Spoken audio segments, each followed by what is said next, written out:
presento, sono Dario Vergassola, attaccato a una meravigliosa chiesa nel centro della Sardegna. Perché sono qua? Sono qua in quanto scrittore, quindi me la tiro un po'.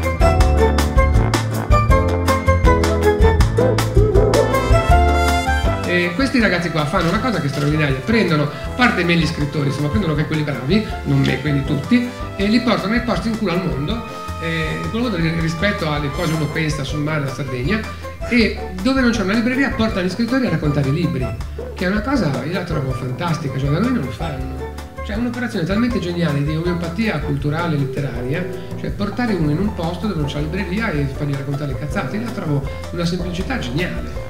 Come fare sesso tra due che ci stanno, cioè.